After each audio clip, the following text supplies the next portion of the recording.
Alright boys, what's happening? Welcome back to F1 2021, my team on the channel, Season 2, Episode 2 technically, but it is the first episode of the new season. We're going to say the last episode was the pre-season type episodes, we're calling it. If you haven't seen that pre-season episode, make sure you check that out, because I'll go through everything to know about this new season, the new driver lineups, our new teammates, our new engine supplier, our new sponsor, everything like that in the last episode, the pre-season episode.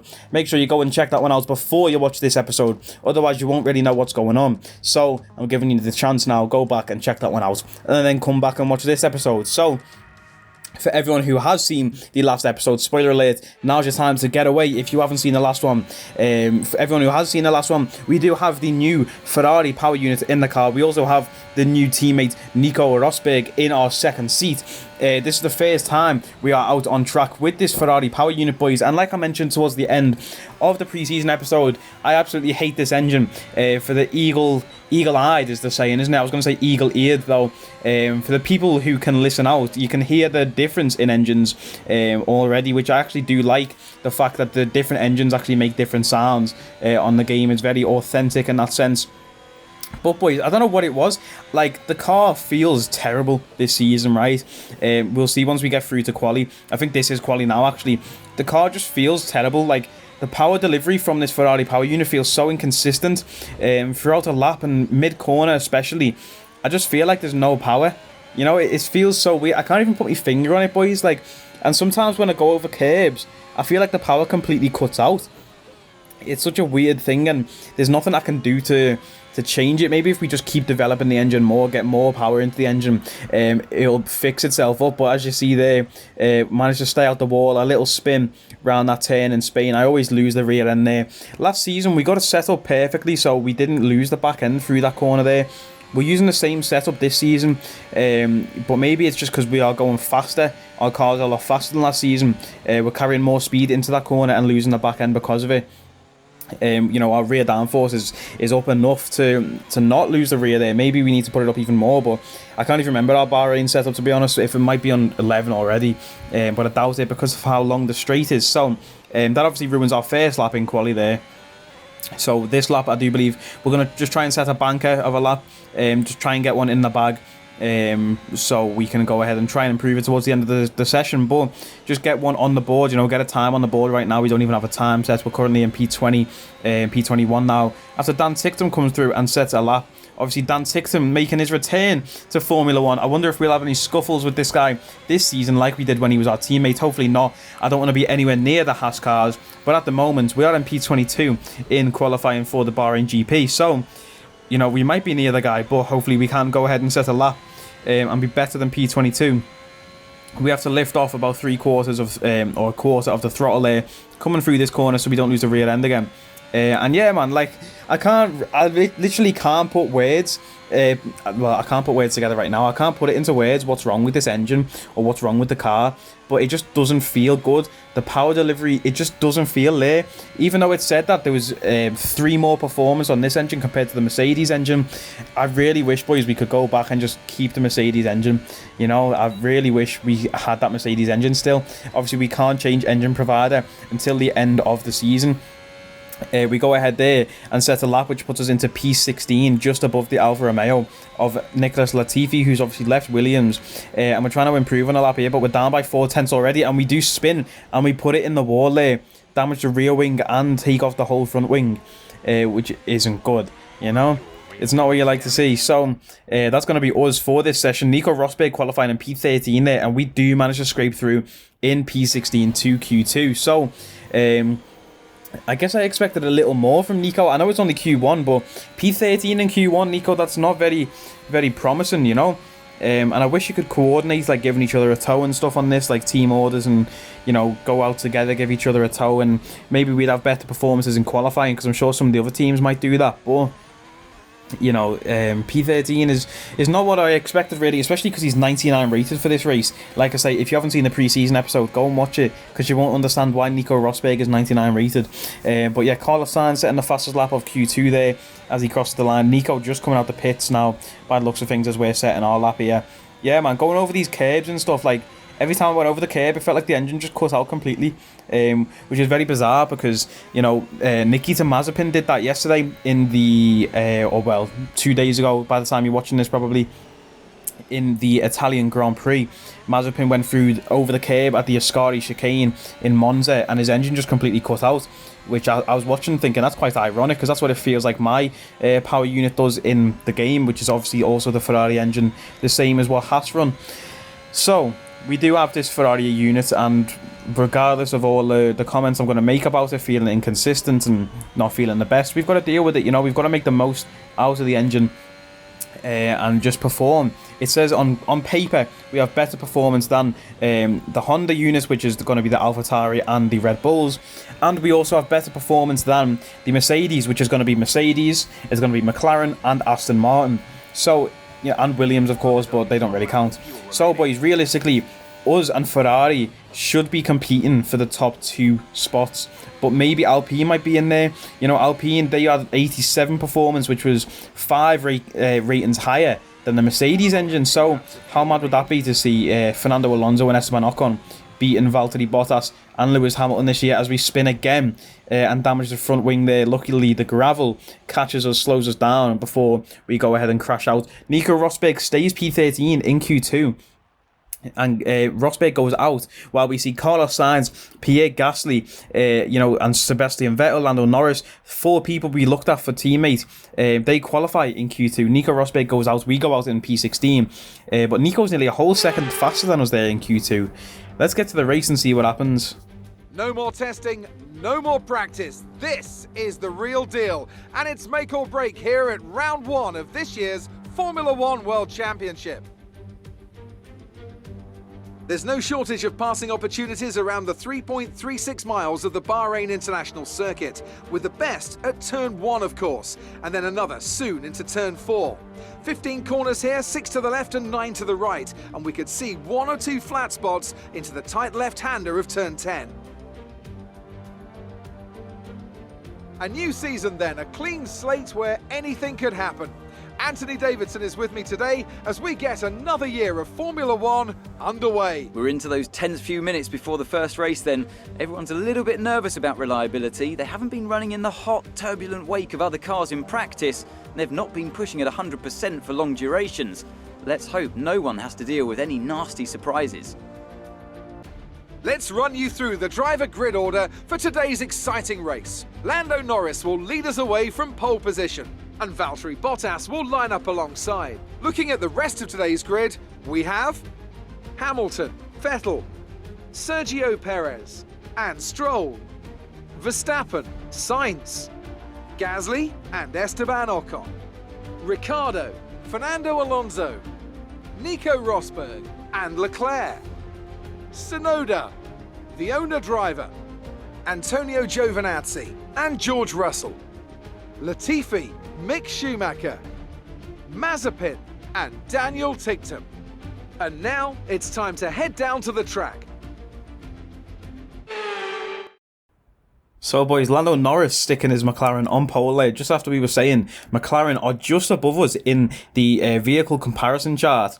Like very, very close between us and McLaren on that chart. And I think in a week's or 2 time, we're actually going to overtake McLaren once our current upgrades that we're developing right now, once they come in. We'll overtake McLaren, but Lando is stuck it on pole while we're in P16 and P13. So let's see what can happen in the race. It is 5 red lights, and it is lights out, and away we go for the first time in Season 2. And Nico Rosberg gets off to a decent start there. He's got Leclerc and Tsunoda behind him. Heading towards turn 1, we're going to cover the outside from George Russell. I think that was trying to overtake us, and we send it up the inside there on Charles Leclerc. Or Carlos Sainz, that is, sorry. Charles Leclerc just behind us. We've made up 4 places there off the start on these hard tyres.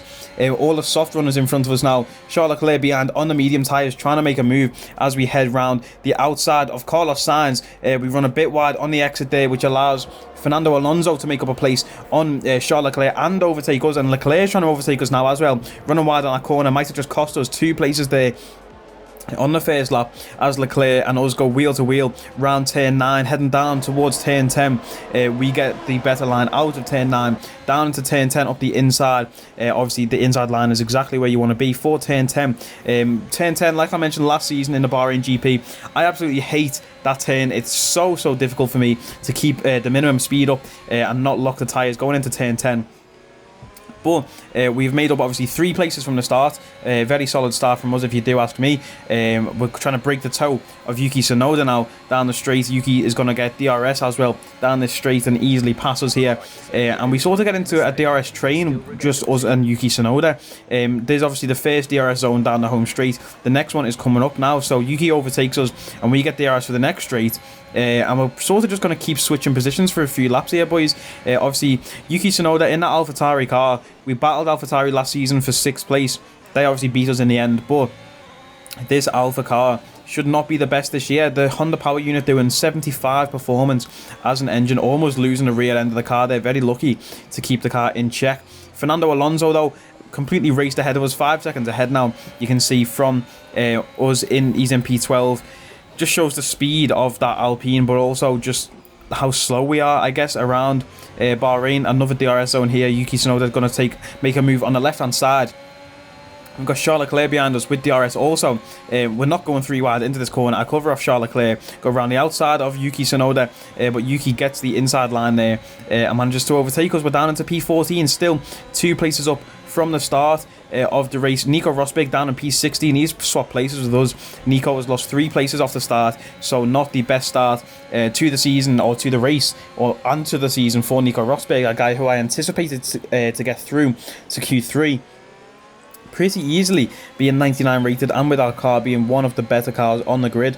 You know, I thought he could have done a magical madness with the car in this race, but it just wasn't to be, I guess, at least off the start. Now, you can see in the minimap below, the front 4 are just completely racing ahead, but there is a massive train of cars in front of us. If we can make up those 6 seconds and catch that queue, we'd be in good stead for the rest of the race. But that 6 seconds now has grown to 7.5 seconds, as you can see, just how slow we are. We are, of course, on the one-stop strategy, though. A different strategy to the top 10 runners who will be on the softs. And you can't do a 1-stop around Bahrain on soft tyres. It'd have to be a 2-stop, so they're going to be on 2-stopper strategy, I do believe, unless they can go soft into hard, which I don't think you can do around Bahrain. That'd be some ridiculous tyre management if you could do that. We're on the hard tyres, so we start the race on the hards. Everyone around us on the mediums. We're going to go later into the race on these hard tyres, and then swap to the mediums later on in the race, which will be faster than everyone else around us because they'll be on the hard. So we're playing the long game here, boys. We are playing the long game. It is only lap 6 of 29 as we overtake Yuki Tsunoda down the main straight there. We're playing a long game, just thinking about strategy. You know, that top 12 looks like they're just too far gone now. P13 on the first race of the season is where we're really aiming for right now, but who knows what could happen with safety car strategy. We'll have to wait and see towards the end of the race. It's lap 7. We overtake a good few people in the pits now. We're going to have a lot of clean air in front of us. Yuki Tsunoda, we sort of broke that DRS train, and Yuki has stopped overtaking us as we go up into P5. Overtaking a lot of people in the pits there, as you can see. But Fernando Alonso is still in front of us, boys. 11 seconds ahead. Alonso was on a charge this race, and maybe we should have gone for that Renault power unit, you know. But there is a yellow flag behind us. Speaking of safety cars, it's a yellow flag, and that's going to be the Haas car. Just have an engine failure there from the helmet. I don't know if that is Nikita Mazepin. It doesn't look like Nikita Mazepin's helmet. And on the first race of the season, boys, we're going to get the message off the FIA in a moment. Dan Ticktum is out of the session. Have that, you fatted cunt. You thought you could come back into the F1, yeah? Nah, he's out in the first race of the season. This guy, man, I've got a lot of hatred towards Dan Ticktum after that like 6 races or 10 races we had with Dan in our first season. Nah, he's a hero though, I can't lie. You know, he picked up 2 points finishes for us as a team, got more points for us than Callum Ilott did. So, Dan Ticktum, it's good to see him back in the Formula 1. He's like an Alex Albon type character. I gave him stick while he was in the F1, but then once he was out of it, I was like, I do want him back in the F1. Now he's back. Obviously, Alex Albon with Williams next season. I'm like, yeah, fair enough. I like to see him back. Hopefully, he does well for his team there. But Dan Ticktum having a howler on Season 1, Episode 1. And Valtteri Bottas also having a howler. And Bottas is out of the session as well. Obviously, last year's drivers champion, last year's constructors champion, Mercedes, both his engine is gone on race 1 of the season, which is unfortunate for Valtteri there as we head down the main straight. We have Sebastian Vettel behind us on soft tyres, who's also done the fastest lap of the race, and Vettel is on a flying charge as we make contact with Yuki Tsunoda on the inside there. Tsunoda sends it up the inside. I don't know what he was thinking there in the braking zone. We'll see that on board with Yuki Tsunoda now. Heading into the braking zone, he's side by side with Vettel, and it's like he just comes off the brake, boys, and just flies straight into the side of us there. Hopefully that doesn't do too much damage to our side pod. Or he does actually lock up there, as you can see from this camera angle, so he didn't come off the brakes. He locked the rear, which just sent his car flying into us there, which is, you know, unfortunate. Hopefully we didn't pick up too much damage to the barge boards, which is where he crashed into. Wheel to wheel with Sebastian Vettel, I think, Yuki Tsunoda there, wheel to wheel. We are in P3. Fernando Alonso making those medium tyres last. He's probably going for the one stop into hards later on as well. As Sebastian Vettel makes a bit of a contact with us there. Sebastian getting angry, trying to overtake us. You see there's a massive train of cars behind us. Charles Leclerc, Lewis Hamilton, Lando Norris, who have all came out the pits. We have a little slide through turn 10 there, which allows Vettel to get better traction on the exit to turn 10. But we do have the track position. We're further ahead. These tyres are slowly falling off. But, you know, they haven't even came alive yet, really. You know, the hard tyres, the point of using hard tyres is to go a longer distance, and the tyres will come alive later on in the stint, you know. But 14 laps in, I just don't feel confident on hard tyres really on this game. As Seb, we try and defend him, but he sends up the inside into turn 1, and he's going to go ahead and get DRS on the next zone. We probably should have let Seb past and then got DRS, but he probably would have raced ahead into the distance. But yeah, we are in P1 now currently. Go wide on turn 10 yet again, allows Seb Vettel to get DRS and fly past us. Now Lewis trying to go around the outside. Lewis on the medium tyres there, Seb on the softs.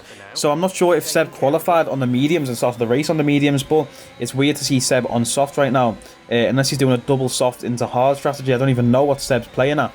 But we are in P2. You see how far ahead Seb has raced into the distance, 2.5 seconds ahead. And we might have just won this race for Sebastian Vettel, boys, because we held up Hamilton and all the cars behind us for so long. You see we sent it down the inside of Hamilton there.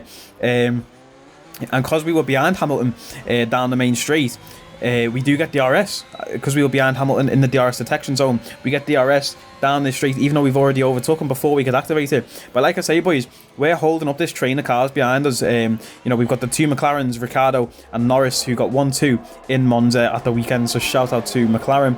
But we're holding them up so much, costing them so much time.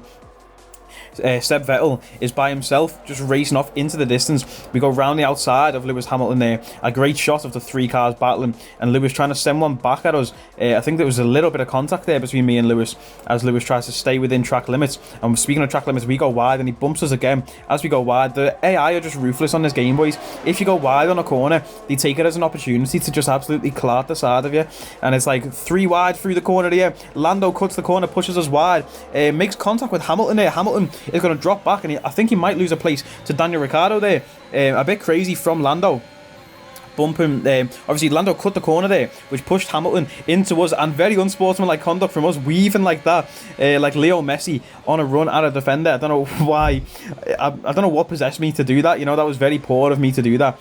So apologies to Lando for that. But it looks like Seb Vettel is pit now from those soft tyres. We were supposed to pit that last lap. But after that battle with Hamilton and Norris, I wanted to stay in front of them for another lap. Because it would have been pointless, really, to battle them like that. And then to just go ahead and pit straight away. But we're going to pit and see where we come out. We were in about a net P13, I think we were. But we do come out in P14 behind Nico Rosberg, who's on the hard tyres. So Nico gets the undercut on us. But we're going to be on faster tyres than Nico, our teammate.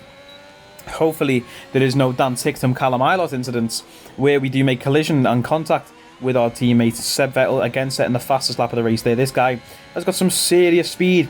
As we come past the pits, it looks like there's a Mercedes in there, a few you know, other cars. You can see I was going to name them all, but then couldn't think of any other teams. But we come up into P8 currently after a few people behind us in the pit stop. Max Verstappen comes out on hard tyres. That's a bit of a bizarre one. I don't know what strategy Max was running. But, boys, we're currently in P7 and P8, which after the pit stops, you can see more people pitting now. Perez and Norris in the pits, which moves me and Rosberg up into P5 and P6. So, the one-stop strategy, as we know, is very overpowered at Bahrain. Me and Nico both on the one-stop. Obviously the alternate one stop because I'm on the mediums, he's on the hards. I started on the hards, but you see now, boys, these medium tyres just agreeing with me a lot more. We go purple in sector 1, green in sector 2. We're going to have DRS and a slipstream across the line. Purple in sector 3. Sadly not the fastest lap of the race. You know, Seb Vettel must have had a flying middle sector there. As we go ahead and overtake Nico into turn 1, we're up into P5. We have Yuki Tsunoda and P4 in front of us. Hopefully we can catch Yuki. I think we're a lot faster than Yuki Tsunoda, so we'll be able to go ahead and catch him there. But Nico Rosberg sending one up the inside of us through turn 9. Very bizarre move from Nico. Like, I wish we had team orders on this, you know, so I wish the engineer could say Nico's faster, let him pass. Because I'm a team player, you know, especially with a good driver in our second seat. I will not mind letting Nico Rosberg past us if he is lapping faster. But you know, he's on the hard tyres, we're on the mediums. We've got a bit of a gap between us. There's no point in trying to let Nico pass because I just saw we did catch Nico after a few laps, but we go slow on this lap here, very slow through this final sector. I don't know what happened to me, boys. You know, if I get one corner wrong, it throws off the whole sector there.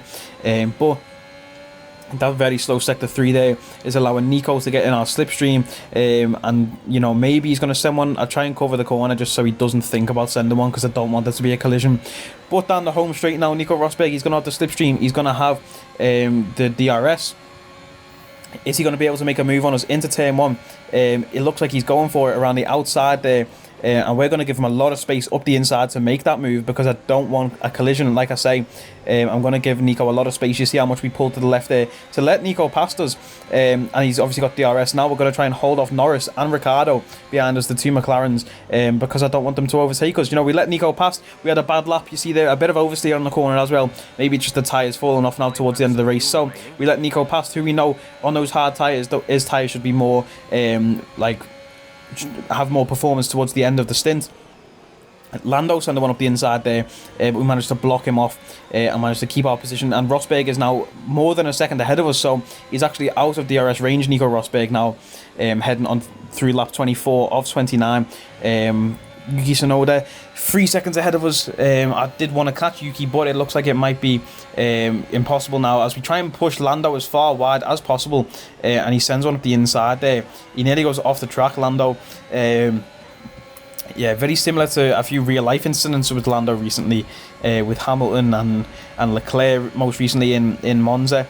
Just going as wide as possible as Lando. We go ahead and slam the brakes there, so we do get DRS for this next straight, and hopefully we can overtake Lando as we've lost a position to him there. We now have Max Verstappen, a very angry Max Verstappen, I'm sure, after the Monza GP at the weekend. Max Verstappen is the car behind us, but we're trying not to care about the car behind us. We're trying to care about the car in front of us, as Nico Rosberg has caught up to Yuki Tsunoda on lap 27 of 29.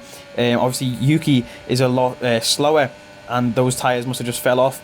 You can see now we were from way downtown sending one in on Lando Norris. There's a little bit of contact, a little bit of a bump. No damage taken though. We've sent that one from way downtown. Now we do bump Norris in the back there. I don't know why he was going so slow. The AI just can't seem to race when there's a slow car in front. And we're going to send one again from downtown on Lando Norris. Managed to slow down before we make contact with Nico Rosberg there. But we've managed to overtake Lando Norris and get that P6 position back as we now chase down Yuki Tsunoda. But this is a replay of the overtake on Lando just up the inside from way downtown. Someone locks up there. I'm not sure if that was Yuki or Nico, but somebody locks up at the front there. Maybe Nico, because he's lost a bit of time to Yuki Tsunoda there. But we're going to go ahead now and chase down Yuki Tsunoda, the man who is holding up this train here. You see how many cars he's actually holding up. It looks like Lance Stroll, Sergio Perez and Max Verstappen, Norris and Ricciardo all in there. We need to get past Yuki Tsunoda as quickly as possible. It's going to be crucial for the end of this race to get past this guy through turn 10 into the DRS zone. You see how long this train is of cars chasing down this Yuki Tsunoda. I don't know why Rosberg can't catch Yuki. He just can't seem to get close enough to make a pass on him, even with all of these DRS zones around Bahrain. Lap 28 of 29 now. We're heading towards the last few corners of the race. and heading towards the final lap of the race. Also, we're in P5 and P6. Rosberg, can he make a move on Yuki? He's not close enough through the final corner of this lap. You see in the bottom left, boys, it's so funny, the train of cars that Yuki's holding up here. But DRS down the home straight now. I'm using all of the battery to try and catch up. Nico Rosberg, he goes for the move around the inside into turn 1 on Yuki Tsunoda. Nico, can he make it stick? Can he make it stick? And it looks like, oh, wheel to wheel there. Nico Rosberg clears Yuki Tsunoda, and so do we, boys. Nico Rosberg, what a move that was from our new teammate Nico Rosberg. That is why we bring him on board. Experience. You see, he was behind Yuki for so long, but when the opportunity came to overtake, he manages to overtake Yuki Tsunoda, and in overtaking Yuki Tsunoda, compromised Yuki's exit on the corner, which allowed us to pass Yuki Tsunoda as well. What a move. I believe this is the replay now from our perspective. You can see now, heading into turn 1, Yuki tries to defend, push Nico wide as possible, but Nico late on the brakes and gets back in line to make a good exit on this corner for turn 1. Through turn 2, compromises Yuki. You see how much he slows down there, which allows us to pass Yuki on the outside. Nico Rosberg, what a guy. I've got a feeling this guy might become a fan favourite in this season. This is on board with Nico. We can see from his perspective the move. You see how far wide he does go, but then you see the micro adjustments on the steering wheel to come back left to get a good entry to turn 1. What a move that is from Nico Rosberg. And that is going to be all she wrote for the Bahrain GP. Seb Vettel wins the race. I'm sure he can thank me a lot for that, for this race win, because we did hold up a lot of the cars, and it looks like an Alpine in P2. We'll see later on. Charles Leclerc, in P3, coming across the line now to take the checkered flag. Nico Rosberg P4 and us in P5. What a race that is from the both of us, coming from P13 and P16 respectively to finish P4 and P5. And driver of the day, boys, goes to us. First race of the season. It took us 17 races last season to get driver of the day. Then we got it in back-to-back races. Now we've got it for a third time. Dan Tixem, if you do remember, is the current record holder of driver of the days for Sasuke Racing. He has 2. Callum Ilott has 1, but we now have 3, so we've taken our own team's record for driver of the days. Coming from P16 to P5, what a race that is. And Nico Rosberg, I'm in love with the guy. What a race that was. Pause. But yeah, I'm in love with what he's doing for the team, I should say. So, speaking of the Alpine of Fernando Alonso, he showed some blistering pace in this race. Alonso in P2, Seb Vettel P1, Charles Leclerc in P3. What a podium that is. Seb Vettel and Fernando Alonso. That is things you absolutely love to see. I would love to see that podium in real life. Before Alonso and Vettel call it a day on the sport. If them two could get on a podium together again, that would be just, a great sight. So it was good to see there. Seb, obviously a guy that I did want as a teammate, but we couldn't get him, unfortunately. Lando Norris, who else? Daniel Ricciardo, Carlos Sainz, Pierre Gasly, George Russell. All got nothing on my man Nico Rosberg, finishing in P4. Solid points for the team. We've got 22 points just off the first race of the season. What a race that is. The one-stopper, obviously proven to be the best strategy. Alonso there as well on the one-stopper. Seb winning the race on the two-stop though. So shout out to Seb. Lewis Hamilton finishing outside the points in P12 with the fastest lap of the race though. But Valtteri Bottas DNF in there. So the first race of the season, and Mercedes get no points in the first race of the season. So can they defend their constructors title from last season? Who knows, boys? I've got a feeling it's going to be a very, very interesting season in terms of the driver standings and in terms of the constructors standings, because as we saw with the engines, it looks like the season is going to be a bit mad. Mercedes and Honda with the 2 worst engines on the grid compared to the Ferrari and the Renault. So predictions for this season. Let me know your predictions actually in the comments below. Who do you think is going to win the Constructors' Championship? Who do you think is going to win the Drivers? Do you think it's just going to be Mercedes 1-2 again in the Constructors, and they've just had a rough start to the season in this first race? Let me know what you think in the predictions below, in the comments below. Let me know your predictions. We have 4 mil in the bank. We go ahead and upgrade our driver here, get some driver perks in.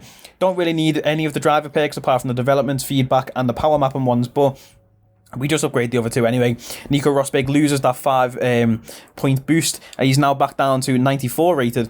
94 rated, not the best, is he? 94, you know what I mean? It's the best driver on the grid, or the top 3 actually, because Verstappen is, of course, Verstappen's 95 rated, Lewis is 94, and now Nico is also 94 rated. So We've got the third best driver on the grid, basically, boys, in our team. You cannot go wrong. Showed his experience and his racecraft in that race there, finishing P4 for the boys, bringing him a lot of money as well, because if you do remember, last episode, in the pre-season episode, we got a sponsor that said, finish in the top 4 and we'll give you money. Now, I thought that was just for me, but it's for the team. So Nico finishing in P4 that race, it got us like 600k. So that's things you absolutely love to see. As we have a durability upgrade fail there. We haven't seen upgrades fail in a while, touch wood, but we've just had the ICE durability upgrade fail there. And I do believe we might have another failure of an upgrade. You see the chassis and aero departments coming through there. But yeah, boys, look at that. Another failure in the durability department. Not a very durable facility, is it, if all these upgrades keep failing? But our weekly resources come through. We've got a powertrain department meeting. If we agree, they lose 20% morale, but if we decline, nothing happens. So of course, no brainer, we're going to decline that there and advance through to the Spanish Grand Prix, which you will see in the next episode, boys. Hopefully you have enjoyed this and you're looking forward to this second season of my team. I'm going to try and keep it as consistent as I did for season 1. I know a lot of people do enjoy this series. I enjoy making it. I enjoy racing it. It's always a fun race. Something mad always happens in our races. And something mad happens in the next race. I'll tell you that in the Spanish Grand Prix. If you do want to see that one, hit like on this video. Get it to 10 likes. And yeah, man, like, comment, share, subscribe. You know the vibes. I've been speaking for 30 minutes now. I need a drink. I will catch us in the next episode. Take it easy.